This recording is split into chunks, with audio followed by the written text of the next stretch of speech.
ॐ स्वस्ति श्री गणेशाय नमः। स्वस्ति श्री वेदपुरुषाय नमः। अस्मद्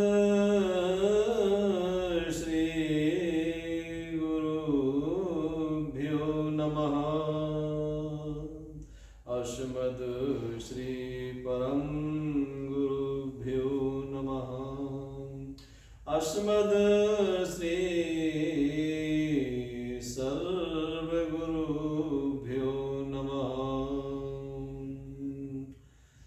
अज्ञानतिमिरान्धस्य ज्ञानाञ्जनशलाकया चक्षुरोन्मीलितं येन तस्मै श्री गुरुवे नमः।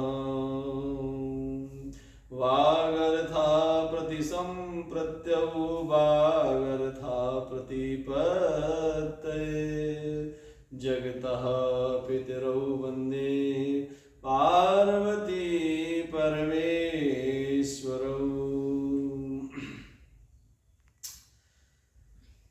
अखिल ब्रह्मांड नायक परमात्मा भगवान सदाशिव अनंत बलवंत श्री हनुमंतलाल जी महाराज के पावन चरणों में दास का सत सत नमन।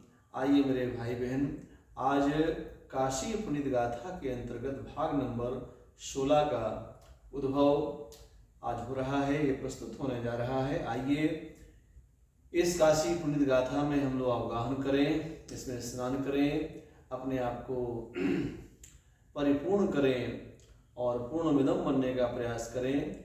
आइए, बड़ी सुंदर परिचर्चा है।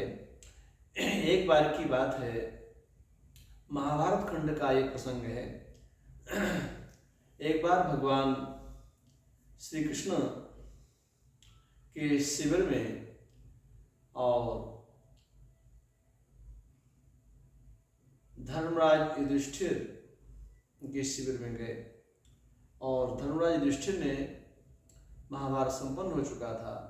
युधिष्ठिर राजा भी बन चुके थे और राजा बनने के बाद एक बार कृष्ण भगवान को उन्होंने देखा कि वो अपने शिविर में शयन कर रहे हैं। भगवान श्री कृष्ण को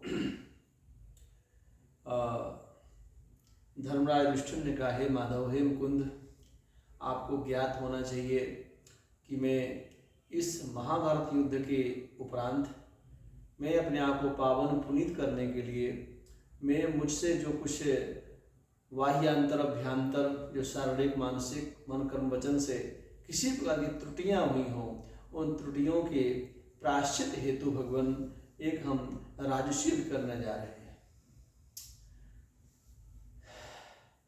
राजसूय करने का प्रस्ताव रखा गया और भगवान सारी तैयारियां हो चुकी हैं भगवान, और तैयारियों में सभी को अपने अपनी जिम्मेदारियां दे दी गई हैं। भगवान कृष्ण ने कहा, भैया बहुत अच्छी बात है, बहुत सुंदर काम करने जा रहे हैं आप, भैया हमको भी इस यज्ञ में कुछ सेवा का मौका मिले। तो धर्मराज युधिष्ठिर ने कहा, भगवान आप तो साक्षात नारायण हैं, आप तो स्वयं यज्ञ नारायण हैं, आप ही की प्रसन्नता के लिए यज्ञ हो रहा है, आप तो स्वयं नारायण हैं। भगवान कृष्ण ने कहा, देखो भैया, ये सब इस तरह की बातें मत करो, अब तो हमें ये बताओ कि आखिर में हमें भी कोई सेवा का अवसर मिलेगा। बोला, भैया सारी सेवाएं तो लमसम प्रायः दी जा चुकी हैं, सभी लोगों को बांट दी गई हैं, एक ही सेवा मात्र बची है। बोले, बताइए भैया क्या सेवा बची है? बोले, भगवान वो बताना भी आपको ठीक नहीं है। नहीं, आप बताइए क्या, कौन सी सेवा विशेष रह गई है? बोले, भगवान एक सेवा शेष है कि जो यज्ञशाला में जो संत महात्मा ब्राह्मण गुरुजन आएंगे, उनकी चरण प्रक्षालन करके उनको अपने वस्त्र से उनको पोंछ करके और यज्ञशाला में प्रवेश कराना, एक सेवा बाकी रही। बोले, भगवान बस यही सेवा चाहिए।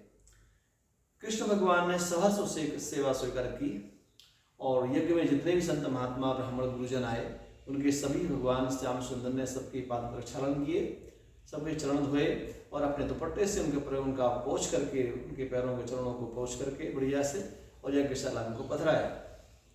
यज्ञ संपन्न हुआ।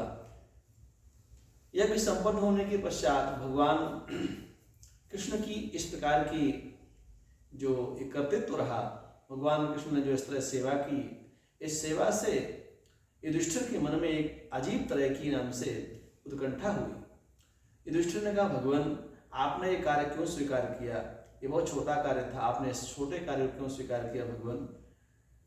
भगवान ने कहा, देखो भैया युधिष्ठिर, हे धर्मराज युधिष्ठिर, कोई काम संसार में छोटा नहीं होता। यद्यपि हमें तो बहुत ही पुनीत कार्य मिला था और बहुत महान काम मिला था। बोले भैया कैसे? बोले ब्राह्मणों के चरणों का प्रक्षालन, उनके चरणों को धोना, उनके चरणों को पोंछना, अरे दुपट्टे से बढ़िया गमछे से पोंछना और उनको बड़े आदर से सम्मान से तो उनके सलाह में प्रवेश कराना, ये तो भाग्यशालियों को मिलता है। ये तो आप भैया आपके सौजन्य से मुझे प्राप्त हो गया है पुण्य। बोले ऐसा क्या ब्राह्मणों के चरणों में है जो आपको इस तरह की बात इसमें छिपी हुई है? बोले वो आपको नहीं मालूम है, ब्राह्मणों के दाहिने पैर के दाहिने अंगूठे में समस्त तीर्थों का वास होता है। ब्राह्मणस्य दक्षिणे पादे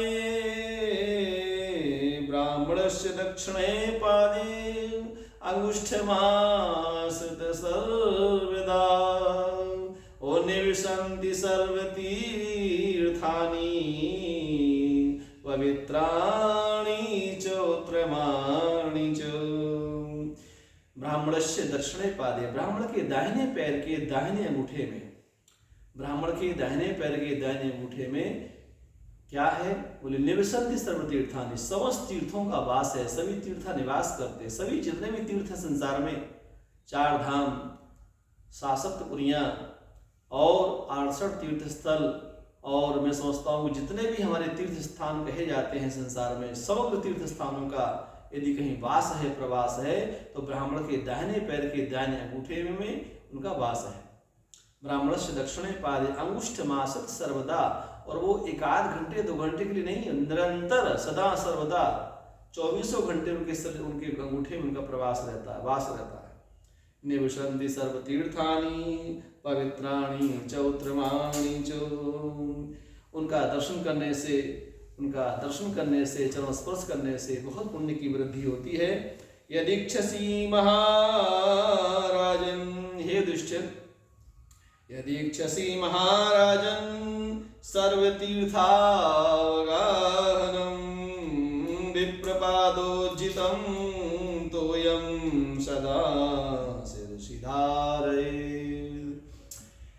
भगवान कृष्ण कहते हैं, हे राजेंद्र, हे धर्मराज युधिष्ठिर, ब्राह्मण के जो चरण हैं, यदीक्षसी महाराजन सर्वतीर्थावगाहनम, समस्त तीर्थों का वहाँ पर अवगाहन है, समस्त तीर्थों का वहाँ पर निवास है, और समस्त तीर्थों का एक साथ जब उनके चरणों को धोकर के अपने सिर पर धारण करते हैं या आचमन करते हैं, तो मान लीजिए कि उसी समय आपको समस्त तीर्थों का जो तोयम, जो जल है, वो प्राप्त हो जाता है, चरणोदक प्राप्त हो जाता है। 33 करोड़ देवताओं के चरणों का चरणोदक, ठाकुर जी के चरणों का चरणोदक, समस्त देवी देवताओं के चरणों का चरणोदक ब्राह्मण के चरण के माध्यम से आपको प्राप्त हो जाता है। उसको सिर पर भी धारण करना चाहिए, उसको आचमन भी करना चाहिए। हे मेरे भाई बहन, ब्राह्मणों की जो महिमा है बहुत धन्य है। ब्राह्मण भगवान के मुख से प्रारंभ प्रकट हुए हैं, इसलिए भगवान श्री हरि श्री नारायण के विग्रह स्वरूप ब्राह्मण कहे जाते हैं। इसे ब्राह्मणों का किसी भी अवस्था में न तिरस्कार हो, न अपमान हो।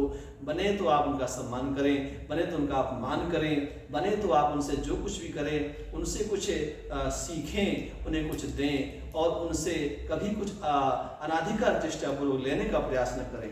हमारे पीछे एक महाराज जी थे कुटिया में, वो कहते थे, साधु बामन करजे खाई, ओकर जनन नसाई। जो संत महात्माओं, गुरुजनों का, ब्राह्मणों का खा लेते हैं, उनके हक का ले लेते हैं, उनके हिस्से का वो ले लेते हैं, ग्रहण कर लेते हैं, इससे बहुत बड़ा अपराध लगता है। संत महात्माओं को बने तो दीजिए, उल्टे लीजिए मत। कहा है रामचरितमानस में गोस्वामी जी बोलते हैं कि मान ही मातु पिता नहीं देवा, साधुन सन करवा वही सेवा, और जिनकर यह आचरण भवानी, ते जानन निश्चर सो प्राणी। संसार में वो निशाचर कहे जाते हैं जो माता पिता को नहीं मानते हैं, गुरुजनों को नहीं मानते हैं, और संत महात्माओं को भी नहीं मानते हैं, और संत महात्माओं से उल्टे अपनी सेवा करवा लेते हैं। ऐसे लोगों को कलिकाल में निशाचर कहा गया है। आइए मेरे भाई बहन, बड़ी पवित्र परिचर्चा चल रही है, इस चर्चा को हम आज यहाँ विराम करते हैं। आने वाले सत्र में पुनः फिर से हम भगवान की जो भी टूटी फूटी सेवाएं होंगी हम आपके सामने निवेदन करेंगे। तब तक के लिए सर्वे भवन्तु सुखिनः, सर्वे सन्तु निरामयाः, सर्वे भद्राणि पश्यन्तु, मा कश्चित् दुःखभाग् भवेत्। ओम शांति, ओम शांति, ओम शांति। जय श्री कृष्ण।